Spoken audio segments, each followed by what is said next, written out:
Good evening. Thank you, Donald. Well, I'm in America, and today there are no gremlins. It's all working. But it's Scotland, isn't it? It's that Nicola Sturgeon that seems to, and maybe you think what she said is absolutely fantastic, that they ought to. Tomorrow, Scottish Parliament ought to vote for Scotland to have another referendum and then pressure Mrs May into allowing it. There is another point of view. This is my view. There have been two big referendums since 2014. One in Scotland about whether they should separate from the United Kingdom, and another about whether the United Kingdom should leave the European Union. Nicola Sturgeon doesn't accept either of those results. She doesn't seem to like democracy very much, so now she wants, in some very twisted way, to have a referendum in Scotland whilst the Brexit negotiations are happening, and she wants Scotland to leave the United Kingdom but stay part of the European Union. I have to say, the last time round, in 2014, it was 55-45 in remaining part of the United Kingdom. I suspect it would be even bigger this time. But let's listen to Sturgeon in her own words. Presiding Officer, on Monday of last week, the First Minister announced her intention to demand a second referendum on independence. On Saturday of last week, the First Minister used her party conference speech to demand a second referendum on independence. And today we meet here to debate the SNP's demand for a second referendum on independence. And at least this last week has shown everybody what the number one priority of this Scottish Government really is. It's separation, not education. This week, they've made clear what comes first. Well, that was Ruth Davidson, the Tory leader. Now let's hear the response from First Minister in Scotland, Nicola Sturgeon. The First Minister's Foreign Affairs spokesman said this morning that an independent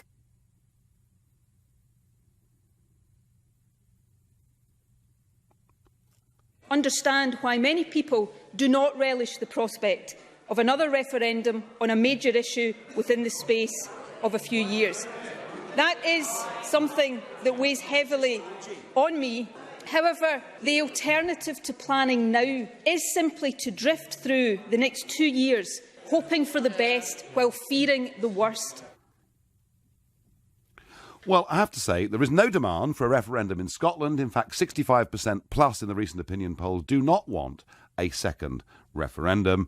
And wouldn't it be hugely obstructive and difficult, whilst the Prime Minister is going through the Brexit negotiations, to have another, I think, wholly unnecessary referendum north of the border? So I'm asking you the very simple question: should Sturgeon be allowed to have a referendum before these Brexit negotiations have ended? I really don't think so, but perhaps somebody can convince me. Perhaps Paul in Stoke can tell me that I'm wrong. Paul, good evening. I think you're wrong, Nigel, because she's doing her best for the people. May didn't want Brexit. She didn't want it, but she's going to. She's forced down that way now. But let me tell you, for the average guy, this is not the Nigel Farage club that you're going to get everyone saying how wonderful you are. For the average guy, I'm not expecting it, Paul. It happens, Nigel. I hear this programme. Nigel, for the average guy, inflation, it's rising. We're struggling. Food's going up. And I'm getting nothing from this Brexit. Absolutely nothing. My life and the average person out there is going to get worse. For my kids, this is it. And the one question, Nigel, I always want to ask you this. Do you regret this? Because you spent so much of your time going on about this. Do you regret this? Because no, what I'm really pleased about, Paul, and I'm in America, and I've been with Chambers of Commerce and Rotary clubs over the last few days, some of the biggest in the whole of the USA. And tell you what I'm pleased about, Paul, the fact that these guys want to do trade deals with us, with cross-investment and jobs, more jobs for both of our countries. So we have made an historic and great decision. But my question, Paul, is to you, and the question of the show, we'll discuss Brexit maybe next Wednesday. Should Sturgeon be allowed to have another referendum on separation from the UK? Of course she should be, because she's a decent person trying to do the best, because she knows what a nightmare this is going to be. And she has got the morals to stand up. She has got the morals to stand up, even if it goes wrong, to say, do you know what? This is not right. I'm always told, I'm a Ramon in the 48%, but I've got nowhere to go. I'm telling everyone's saying to me, oh, this is your country back. Yeah, but you're not 48% now, are you? Because actually the last opinion poll showed 68% want the country to get on with Brexit. And even for Nicola Sturgeon, Paul, a point worth thinking about is that a third of SNP voters actually voted for Brexit. Paul thinks that actually they should have this referendum. Paul thinks the EU is a great thing. He is a Sturgeonite from Stoke. That's fine. I wonder what Graham in Hay-on-Wye has to say. Hello, Nigel. It's very good to talk to you. I Good think evening. what Paul said is totally wrong. He thinks that Nicola is trying to protect her people. I'd like to check this argument out with you, Nigel, see if logically it makes sense. She's calling this referendum because there's been a significant change since the last one, and she's using Brexit as the reason. Fair enough, that is a change. She says that she wants to protect her people from what she believes will be a hard Brexit, i.e. going down to WTO rules, and the impact that will have, the so-called catastrophe this will cause of going over the cliff. When she was asked at the weekend, why are you turning your back on your largest customer, the UK, England, etc., she glibly said that she's sure because England wants trade with other countries, free trade, should they do the same with her? That's a big assumption to make, but that's what she says. But taking her argument through, if she gets what she hopes for and what assumes is right, i.e. we do have a hard Brexit, she gains a referendum and she wins it, and she gains entry into the European Union, which is all a lot of assumptions, but assuming she's right in her goals, she'll end up in an organisation that has to trade with her largest customer, i.e. us, on WTO rules. And that will cripple her as people. Like it.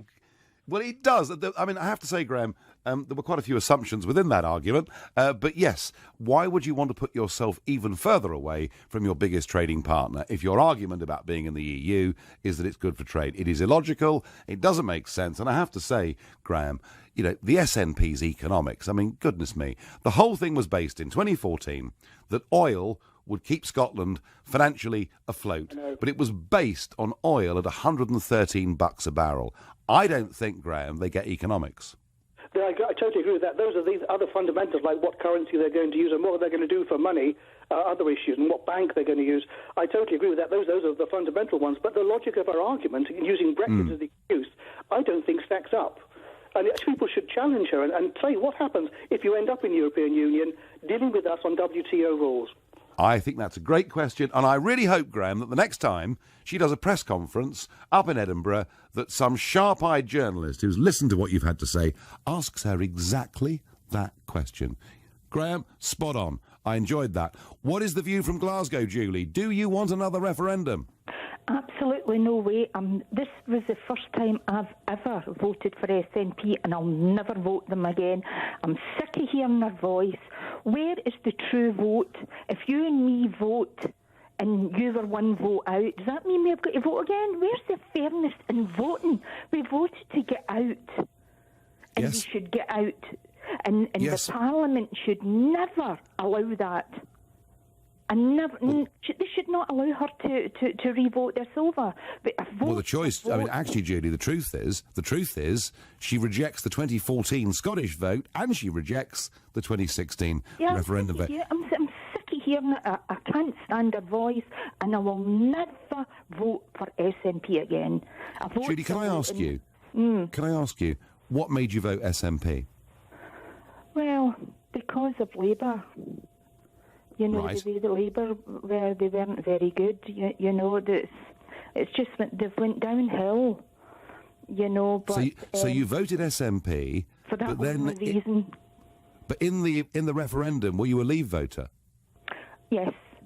You were, fine. Yeah. Well, Julie, it's really interesting because I think that you perhaps are typical of quite a lot of people in Scotland who, as you say, Labour suddenly very unappetising, people switched to the SNP in big numbers, but a third of SNP voters voted for Brexit. And I think politically, Sturgeon's on very, very thin ice.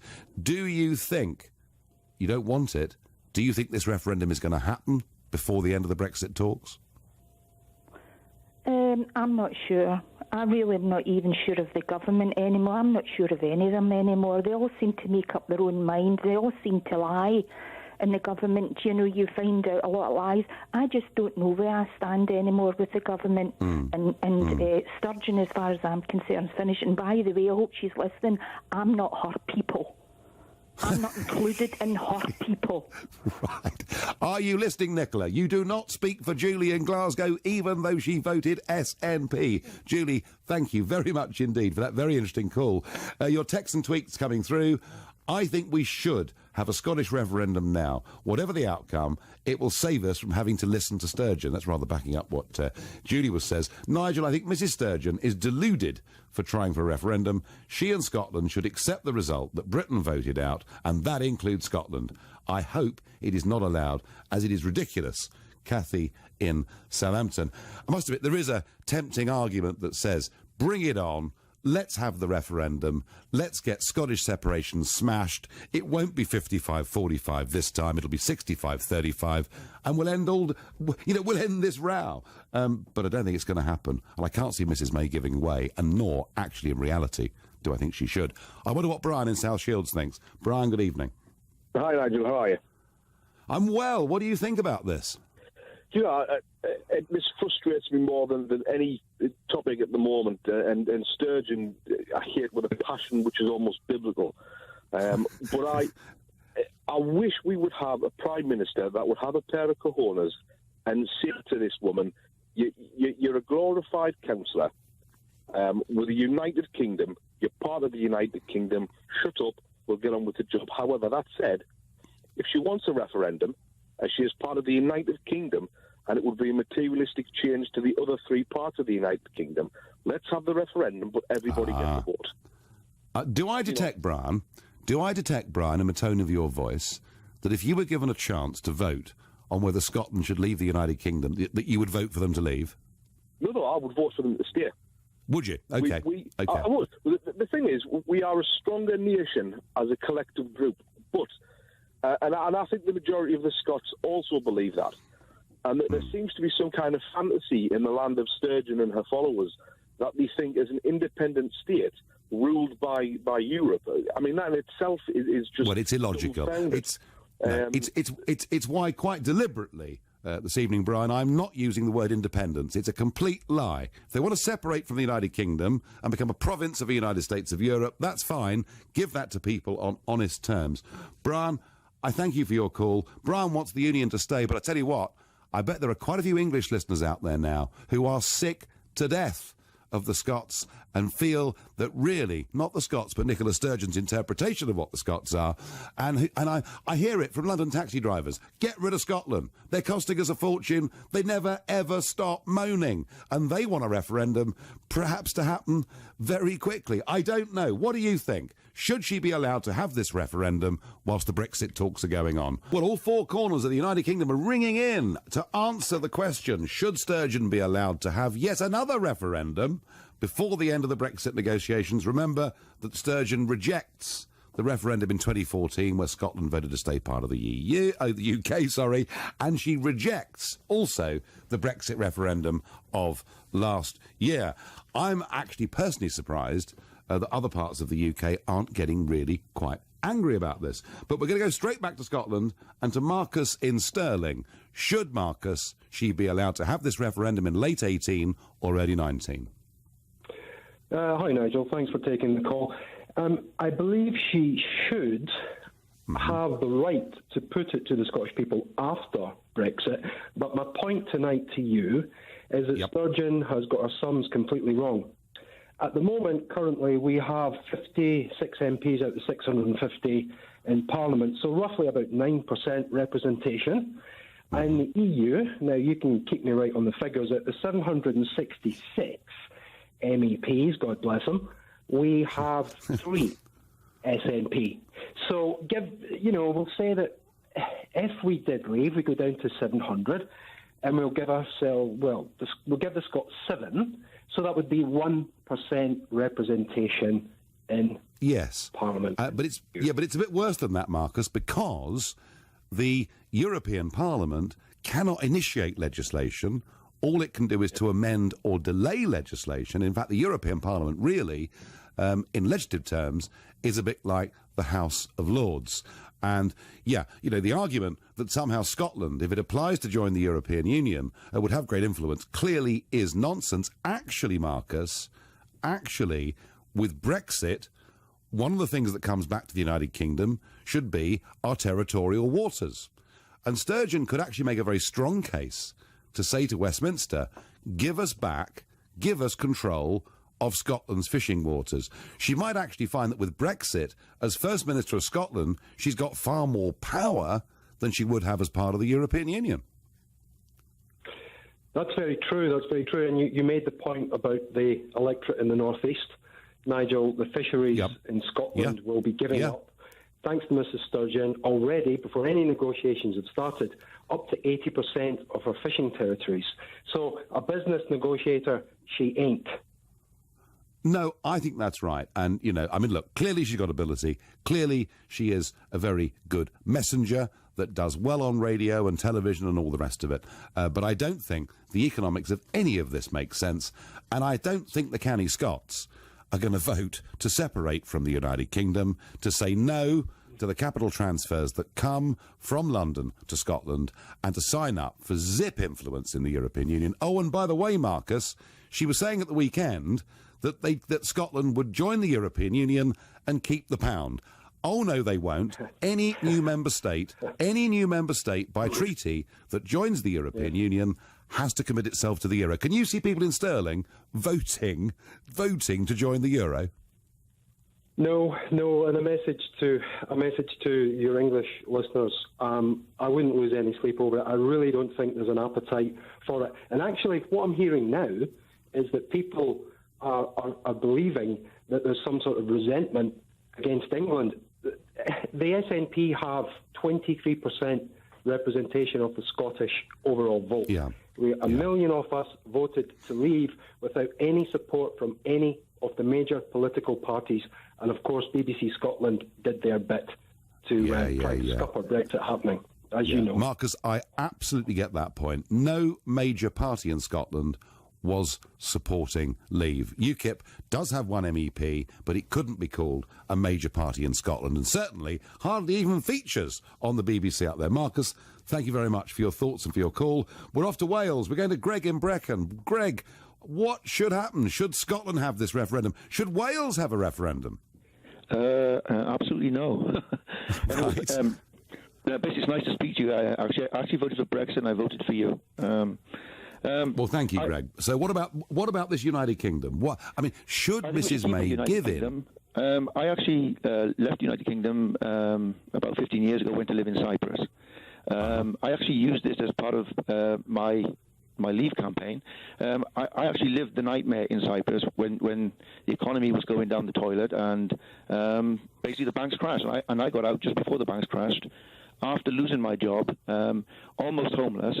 And that's what I'm trying to say to the people of Scotland, is that if you're going to debase your currency, and as you just said to that previous caller, you know, they have to accept the euro, their whole economy is going to go down the pan. Yes, I mean, you've mentioned Cyprus, but we could equally talk about Greece, we could talk about Portugal, we could talk about the whole of the Mediterranean, couldn't we? Exactly. All of whom mistakenly joined the euro, and look what a total disaster it's been. I just don't think, Greg, I mean, you know, she can invent stuff like we're going to keep the pound, but the reality is you cannot now, you know, she can't stay part of the EU when we leave. Therefore, we leave. Logically, we could have a referendum on Scottish separation after Brexit, but then she'd have to rejoin the EU. They're not going to let her in without you know, clear commitment to join the euro. So, frankly, I think we're wasting our time with this, really, aren't we? She's upsetting all of us, or many of us. Actually, I really do believe it would be a 65-35 result. Greg, I thank you, but please, SNP supporters, Scottish separatists, someone ring me, someone tell me that it makes sense for Scotland to leave the United Kingdom and join up with an emerging United States of Europe. I'm all ears. On Facebook, Nikki says, if Scotland is such a drain on England and it's taking your money, why would you want Scotland to stay in the UK? Nikki, I guess the answer to that is because it's part of our nation, and we've done wonderful things together in the past. I'm sad that Scottish nationalism has taken this really unpleasant anti-English tone, and that in return, many English say some pretty horrible things now about the Scots. I'm sad about that. Interesting, isn't it? Those of us that voted to leave the European Union don't dislike Europe. It's just the European Union that we dislike. And yet, the Scottish-English argument really is getting quite personal, quite sectarian, quite nasty. Ryan says on Facebook, I don't understand English people who wanted independence for the UK from the EU, but can't understand why Scotland might want independence. Ryan, they don't want independence. Sturgeon doesn't want independence. She wants to be a province of an emerging United States of Europe. If Sturgeon said, we're going on our own, we're going to have our own currency, our own central bank, we will not be part of the United Kingdom, we will not be part of the European Union, we're going to be an independent Scotland, I might not think it's a very good idea, but I would respect the honesty of the position. It's the fact that she misuses willfully this word independence, and you seem to have swallowed it. I suggest you rethink the use of the word independence. Joe says, let her have Indy too, and she will be the biggest laughing stock the Scots have ever seen. I know loads of Scots who don't want it. Well, Joe, that's right. In fact, it's only a very small minority of Scots even want this referendum to happen. We were sticking with the United Kingdom, but we're going now to Alan in the Costa Brava. Alan, good evening. Nigel, good evening. Alan from Yorkshire, actually. I don't live in here in Spain. I'm only here on a break. But okay, I'm fine. All right. Brexit voter. I'm ex-British soldier. I'm British through and through. Yep. Has anybody with a brain realised that an independent Scotland could never exist with the rest of the United Kingdom without an hard border? There's no way we would ever leave the EU to stop freedom of movement of people, to allow Scotland to stay there with people teeming in on boatload and aircraft, getting in their cars and just driving south into good old United Kingdom for a better life. What would be the point of what would be the point of Brexit if we didn't have an hard border with an independent Scotland? That is a logical point, particularly if Scotland joined the Schengen area, of course, where free movement is even freer. No, I think that is a very logical point. And also, as somebody said earlier, effectively, if she thinks that the Brexit deal is going to go so badly wrong, and that's one of the reasons why she wants Scotland to leave the United Kingdom and stay with the EU, she may well finish up, actually, with World Trade Organization rules in terms of trade with England. And without England, Scotland doesn't have much of an economy. Alan, enjoy your holes on the Costa Brava. Text and tweets, Dear Mr Farage, if the SNP are serious about Scottish independence, they should agitate for a referendum in England. We would hand it to them overnight, says John in Camberwell. John, I fear you're right. Everywhere I go, I hear people moaning hard about the Scots, bored to death, hearing what they see as whinging on the news coming from Nicola Sturgeon, who simply cannot accept the result of either of the big referendums that we've had in the last couple of years. Scottish independence will sound a death knell for the UK, as Northern Ireland would soon follow, says Don in Herne Hill. It's not Scottish independence, Don. I'm going to keep on saying this. But honestly, Don, Scotland are not going to vote to separate from the United Kingdom and join up with the European Union and a commitment to be part of the euro. It simply isn't going to happen. Please call me. Tell me I'm wrong. Is Nicola Sturgeon driving you mad? Because she won't accept either the Scottish referendum of 14 or the Brexit referendum of 16, and she wants to have another referendum before the Brexit process is over. Should she be allowed to do that? Some strong views coming in on that from all over the United Kingdom. But first, interesting story, 70 MPs have written to Lord Hall, the BBC's boss, saying that the organisation, since Brexit, has been completely unable to accept new facts and to even, at any point, present Brexit in a positive light. The letter was put together by a Tory MP called Julian Knight, who himself had campaigned to stay in the EU, but he does say that the BBC has suffered a collective nervous breakdown. Poor lovies. It must be awful for them, mustn't it? We voted for independence. I say well done to those MPs. I think the BBC were very good during the referendum itself. I think they've been truly appalling ever since. And it's not just the politics programmes. Even the food programme is saying because of Brexit, we may not be able to source the foods that we currently eat and enjoy. The more contentious issue, perhaps, than that today is the death, age 66, of Martin McGuinness, and perhaps the response to it. The Prime Minister said that he'd played a defining role in leading the Republican movement away from violence. In doing so, he made an essential and historic contribution to the extraordinary journey of Northern Ireland from conflict to peace. Jeremy Corbyn says that Martin McGuinness was a great family man, and my thoughts are with them. Former Prime Minister Tony Blair says, I'm very sorry to hear of Martin's death. And elsewhere on the media, from commentators, there is a whole heap of eulogies. Not everybody's pleased.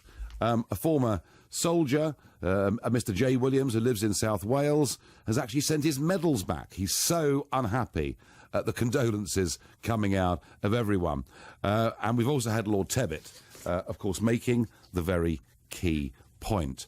Yes, it may well be true that Martin McGuinness did play a big role in the peace process, and he getting together with Ian Paisley, who I knew reasonably well, it was a remarkable sight. And yes, peace is better than war and violence and terrorism. I suspect one of the reasons McGuinness went for peace is because, frankly, British security had the IRA completely and utterly beaten, and they had nowhere else to go. But I think it's wrong.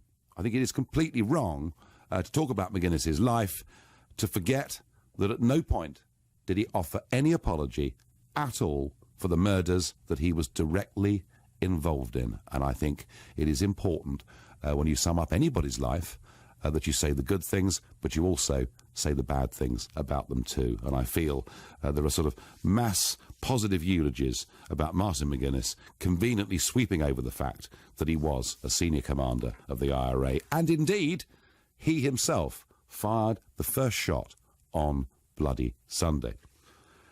To return to our theme, Scottish separation. Nicola Sturgeon wants another referendum. I really don't think, however the Scottish Parliament votes tomorrow, that Mrs May should accede to that. I think it would get in the way and confuse the Brexit negotiations. And what on earth would Brussels think? Who would they actually be talking to? Who would they be dealing with? It's ridiculous. Scotland voted to stay part of the United Kingdom. The United Kingdom voted to leave the EU. If she's really not happy with Brexit, then once it's completed, perhaps then would be an appropriate moment for the second referendum on Scottish separation to get a crushing defeat. That's my view. What does Tony and Fareham think? Tony, good evening. Yes, good evening, Nigel. I think you're absolutely right when you say that she's making people very angry. Me, yes. For one. I have a great deal of affection for the Scottish people, as do most sensible English people. And they realise I voted for Brexit because I could see what's happening in the rest of Europe, especially the southern parts of Europe, Portugal, Spain, Italy, etc., Greece, who've got 50% unemployment. Who would want to be a part of that? So my question to the Scottish people is please don't believe any of this rubbish that you're being told, and just put your thinking caps on and look across and see that most of the people, especially in countries like Greece, would give their right arms to swap places with you. They're just Tory haters, despite the fact that 1,500 jobs went down here in Portsmouth and went up to Rosyth to finish off the aircraft carriers. And they've just been awarded the contract for the new Type 26 frigate, which is going to secure Scottish jobs for the next 20 years. Scottish jobs, not English jobs. And that's making a lot of people very, very angry, really, because... So Tony, let me ask you. What do you want from us? Tony, I think that down there, within sight of Pompey, you've got every right to be upset that those jobs went to Scotland, and perhaps initially that was part of the calculation to try and get Scotland to stay part of the United Kingdom. But if this referendum on whether Scotland should stay part of the UK, if this referendum was extended to England, what do you think the result would be? Well, speaking to a lot of my friends and a lot of people who I chat to about this, and they'd say, yes, have it, and off you go and do your own thing, but don't blame us when it all goes pear-shaped. Tony, I've got no real evidence on this, no facts to back it up. I've seen no polling, but I sense you're right. I sense a lot of English are beginning to feel that way. I'm sorry it's the case, but they are. I thank you very much for your call. A text here, Nigel, we should follow the Donald's example. If Scotland leaves the UK, we will build a wall and make the SNP pay for it. From Roger in Ruislip. Well, there you are. That is the way an increasing number of English people are feeling. Scotland, Wales and Northern Ireland need their own currencies and independence from the London debt peddlers, is an anonymous tweet that gets sent to me. Richard on Facebook says, shouldn't a referendum that will affect the future of the entire UK be voted on by everyone? Richard, I'm just teasing that idea out. I don't think that's going to happen, but it might be very interesting if it did. I wonder how Lee in Manchester would vote if he had a vote on whether Scotland should stay or go from the United Kingdom. Lee, good evening. Hi, Nigel. Hi. I would let them have it. Let's let them have it. Give them it now. Don't wait till we've got the best deal, what we're going to get, and say, there you go, this is our deal, and let them jump on and eat the cream with the cherries. Let's give it them now, within the next 2 months, get it over and done with, and that's that. And write it in for them to say, you can't have another one for at least another 50 years. Just 50, I think the Scots, I go up to Scotland quite a lot, and the Scots hate Sturgeon. And they want to stop with us. Let's let them have it. Let's get it over and done with. End of. Mrs May, give it to her. Right. Lee, I do take the point that if Mrs May was to concede a referendum, it would need to happen very, very quickly indeed. We are triggering Article 50 next Wednesday. At last. Please, I didn't hold my breath. And we will then begin negotiations. Sadly, I don't really think we're going to have serious negotiations for quite a few more weeks, maybe even a couple of months. So, Lee, your point has some merit. If this referendum has to happen, get it out of the way before the negotiations in Brussels start. There is a logic to that. But frankly, as we voted, as a United Kingdom to leave the EU, I still don't think a referendum should happen, even in the short term. You're right. If it has to happen, do it now, but I don't believe it should happen. I wonder what Richard in West Malling thinks. Richard, should she have this referendum? Hi, Nigel. No, she shouldn't. I'm going to disagree with Lee slightly. I think we should be a little bit more pragmatic. I think we shouldn't punish the Scottish people for the idiocy of their leader. She's increasingly becoming a figurehead for the fringe group of Scots, the type of people that chased you into the pub that time. And I think the way things are panning out in Southern Europe with the economic problems they've been exposed to as a result of their EU membership, and Northern Europe with the social problems that they've been that you've been speaking about recently, the EU is becoming increasingly more toxic. I think the level-headed people of Scotland are probably beginning to realise this. The trouble is, every time she opens her mouth, Sturgeon, she's got a BBC microphone shoved under her nose because they're all anti-Brexit, and this is probably something to do with the with the letter that the Lords have got together and wrote to the BBC. So, are you accusing, Richard, I'm sorry, are you accusing our great national state broadcaster, who for the modest £145.50 a year that we're all forced to pay them, are you accusing them of bias? Nigel, they've been betraying us for donkey's years. They don't really. They really do need. Heads need to roll at the BBC, and we certainly need a more moderate and a more level-headed. I mean, it's not just the BBC; it's the whole of the media. I mean, if you saw Jon Snow's comments today on Twitter about McGuinness, I mean, it makes you feel sick. Do you know what? Actually, I did read out a series of comments. I couldn't even read Jon Snow's comments out. He was eulogising about a man who never once apologised for the murders that he was directly involved in. Richard, I thank you.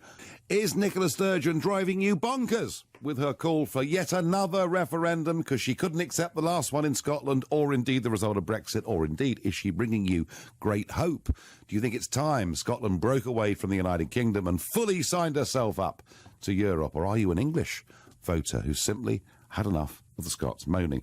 Either way, the other issue that we are talking about this evening is the reaction to the death of Martin McGuinness, and so many prominent figures in our society sending their condolences. Well, fair enough, but not actually making mention of some of the awful things that he did. And I mentioned earlier that a Mr. Williams, Jonathan from Pontypool, had in fact returned his General Service Medal. So disgusted is he. And we've actually got him on the line. Jonathan, could you please tell me, why have you sent back your medal? Good evening. Hands across the ocean, Nigel. Right, thank you.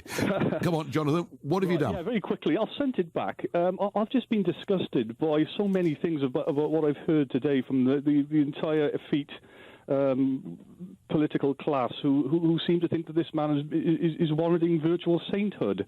But what really annoyed me and has made me very sad, and I'm sure it's not because of the Queen's real thoughts on this. For goodness sake, she's lost members of her own family, hasn't she? Yes. I think she's been very, very badly advised to send condolences to this wretched man's family, McGuinness, and if she hadn't done it, the world wouldn't have stopped turning. The peace of Ireland wouldn't have changed any different. I think she's been very, very badly advised to do this. At the end of the day, the servicemen who went to Ireland to help protect the people of Ireland from a gang of vicious psychopaths, because that's what Martin McGuinness and the people he operated were psychopathic killers. They weren't freedom fighters. These are the people. There were, Jonathan, to be fair, psychopathic killers on both sides, weren't there? Well, of course there were. There were probably one or two in the British forces, I guess. But, you know, they're in all walks of life. But obviously, psychopaths get attracted to where they can do the damage the most. And, of course, you had things like the Le Mans bombing, restaurant bombing in 1978, where 19 innocent people were incinerated on the command of McGuinness. And what was their crime? They happened to be there having an annual general meeting of the local Border Collie Society. Did you ever hear him apologise for any of this? Because I didn't. He never apologised for it. He never recanted this. And this is the sickener, you see. This man has gone to his grave knowing where the bodies are buried. And I think we'll never know where they are buried now. I think Norman Tebbit, Jonathan, feels very like you do. I think it is. I mean, it is possible, of course, for people to reconcile. It is possible for people to forgive. But it's very difficult to forgive, and it's very difficult to say nice things about a man who did appalling things and at no point ever apologised for any of it. Jonathan, you must feel incredibly strongly about this. I'm not going to comment on the Queen herself, but I do feel that many other supposedly responsible people in society have said very, very positive things about the last 20 years of Martin McGuinness's life and made no mention of what happened in the previous 30. And, Jonathan, I do think that's wrong, and I thank you very much for your call. Back to Nicola Sturgeon. Back to, should she be given a second referendum? The Scottish Parliament will vote on this tomorrow. Almost certainly they'll vote in favour, but it'll be up to Mrs May. Should Mrs May grant that second referendum at the end of 18 or early 19, whilst we're negotiating the Brexit process? And I wonder what Sarah in Dagenham makes of that proposal. Hello, Nigel. Hi. Hello. I was just wondering, bearing in mind, I believe the Scottish referendum was 2014, wasn't it? It was, yeah. Yep, and the British referendum vote, you know, for the Conservative vote was 2015. Yep. And then, so the referendum vote was 2016. That's the precise timeline, yes. Thank you. Right, okay.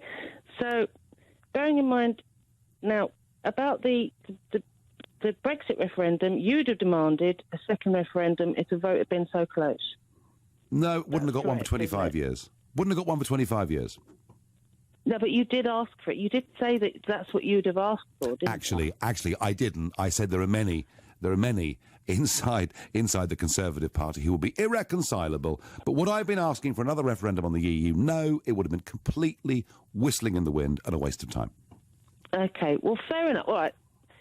Don't you think, though, that you could empathise with Nicola Sturgeon just a little bit? I find it hard, but go on, why should I? Well, because bearing in mind, as I said, you did say that if the referendum vote had been really, really tight the other way round, you'd have said another referendum would have been necessary. Well, I'm not going to argue on that point with you. I didn't. I said there are some that would. I wouldn't be one of them. It would have been a waste of time. But, Sarah, isn't the point that she doesn't accept the result of the 2014 Scottish referendum on separation, nor does she accept the 2016 referendum on Brexit. So I'm beginning to get a bit tired of this really ridiculous, convoluted argument where she says she wants to be out of the UK, part of the European Union, and she still uses the word independence. I am a little bit impatient with that.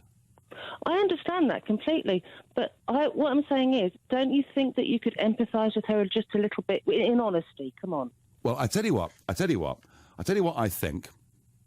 I think that once Brexit is completed, then I think the Prime Minister could well say to Nicola Sturgeon, OK, you can have another referendum on separation, but to do it, to allow this massive distraction whilst we're negotiating and whilst we're setting ourselves up, not just with Europe, but actually with the rest of the world too.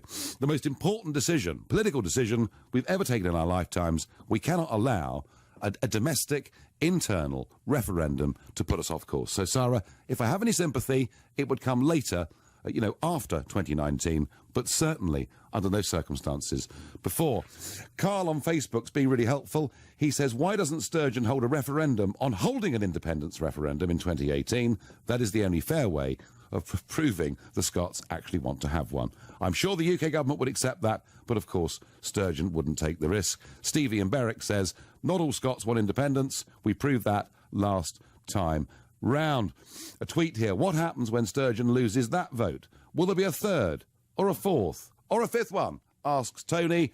I think the answer has to be yes. I'm not sure Nicola Sturgeon accepts any results of referendums. I wonder what Richard in Wanstead thinks. Richard, should she have a referendum? Hello, Nigel. First of all, may I say I am a big fan of yours, and I think you're the best Prime Minister this country never had. Well, okay. I don't know about that. Right. I don't know about that. But what about the First Minister of Scotland, Richard?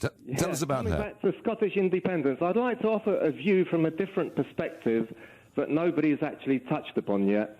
Nigel, in the past, if countries such as Lithuania, Latvia, Estonia, Uzbekistan, Azerbaijan, Kazakhstan have become independent, then I think Scotland and Wales, for that matter, have a moral right to become and demand independence. Now, Richard, only if the people want it, Richard, and the people clearly don't want it. Yes, but the problem, Nigel, if I may say so, if you could just bear with me, the problem is that, you see, Scotland voted for independence before the actual Brexit vote. Now, it is a fact that the majority of Scots for Brexit, from that Brexit vote, actually voted to stay in the EU, and that's the problem. However, if they do become independent, the Scots I mean, then I think England should put the proviso in that any Scots entering England should have passports with visas. Well, you're the second person, Richard, that said that if Scotland leaves the United Kingdom but manages to rejoin the European Union, that there would need to be a hard border. Somebody even suggested a sort of Donald Trump-style updated Hadrian's Wall. Richard, I thank you very much for your call, the last comment that I can take on this evening. And I thought the point that was made early on tonight, that if she wants this referendum because she wants to leave the EU, because she fears the UK is going to get a shocking deal with the European Union, which she's happy to be a part of, that would mean Scotland trading with England under WTO rules. Talk about shooting yourself in the foot. I believe as and when this referendum happens, if it ever does, there'll be a clunking majority to stay part of the United Kingdom. But I don't want it messing up the most important political negotiations of our time. No Scottish referendum should be given by Mrs May until after the Brexit process.